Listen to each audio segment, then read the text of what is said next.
Bom, meus amigos, o negócio é o seguinte, você então viu a teoria, então a gente vai fazer o que agora? A gente vai fazer um resuminho e a partir desse resumo a gente vai atacar as questões. Tranquilinho? Show de bola? Venha comigo na tela. Vamos então para o nosso resumo da acentuação gráfica. Veja só. Então nós temos as regras básicas e regras especiais. O que nós temos nas regras básicas? As proparoxítonas todas são acentuadas, como próximo, córrego, habitat, beleza? Show de bola! As paroxítonas, é bom a gente fazer a divisão aqui nas paroxítonas da seguinte forma. As terminações I, S, aquela coisa toda lá, seria aqui, por exemplo, uma primeira divisão. Uma segunda divisão dentro da regra geral, básica das paroxítonas, é aquela que termina com ditongo oral crescente ou decrescente, seguido ou não de S. Tá legal? Então essas terminações aí, o I, S, o S, o M, o NS, LN, RX, PS, todas as terminações bonitinho aqui, show de bola, belezinha? Ou então a terminação com ditongo oral, e é isso aqui que cai pra caramba, tem que ficar bem ligado, tá legal? Beleza, vamos à frente. A gente também tem as regras das oxítonas, e aí também faz uma divisão aqui. Uma divisão, então, entre a primeira, que é a terminação com AEO, seguida não de S, EM, ENS, e a segunda divisão, letra B, que é EI, EL, OI, seguida não de S. Tá legal?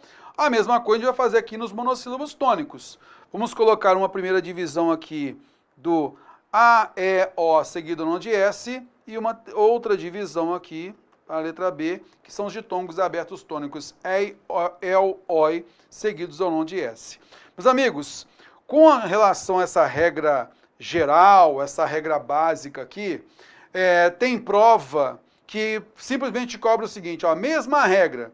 Tem banca que tem prova que considera a regra da geral das paroxítonas, então tudo isso daqui faz parte da mesma regra, diferente do que acontece.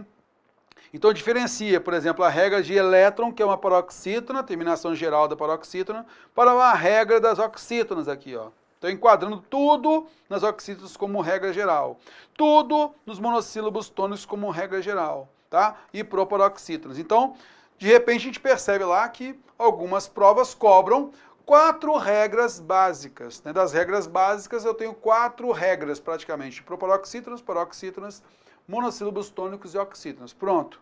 Outras provas podem, aí você sempre vai observar de acordo com a exclusão de alternativas erradas. Então, algumas fazem o quê? Algumas vão lá e colocam a regra da paroxítona, todas aquelas terminações, e a diferente é aquela terminada com ditongo oral, crescente ou decrescente.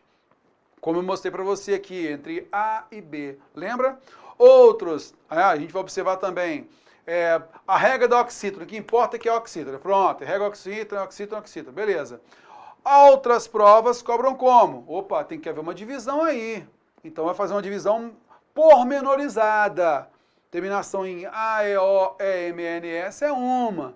Terminação em EI, OI, EL é outra. Né? Monossílabos tônicos, mesma coisa. Terminada em A, E, O, seguido não de S, é uma. Terminada em EI, EL, OI, é outra. Tá legal? Então, tudo isso você vai perceber a diferença como? Vai matar a questão como? Por eliminação de alternativas. Sempre. E eu vou mostrar isso para você nas nossas questões. Tá legal? Venha comigo na tela, vamos lá. E aí, a gente tem a regra especial. Então, a gente tem a regra do hiato, né?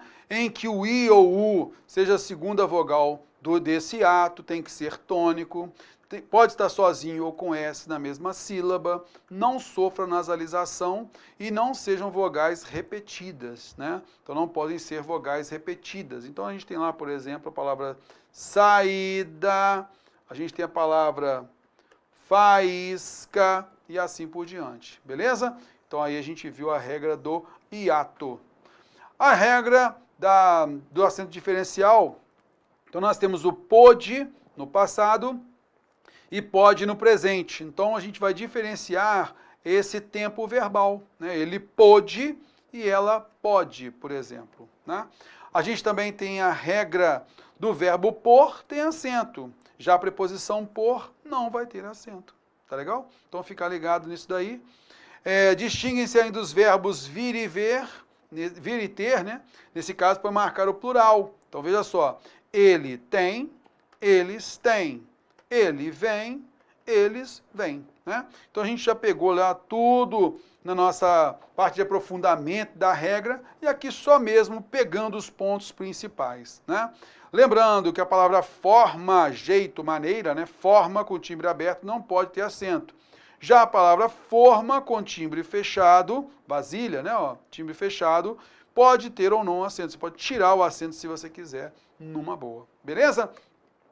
Então a gente fez uma primeira parte da aula com o aprofundamento necessário para você entender tudo, né, na minúcia mesmo, tudo a respeito da situação gráfica, né? E a gente agora fez um resuminho para perceber o que é regra geral, o que é regra especial.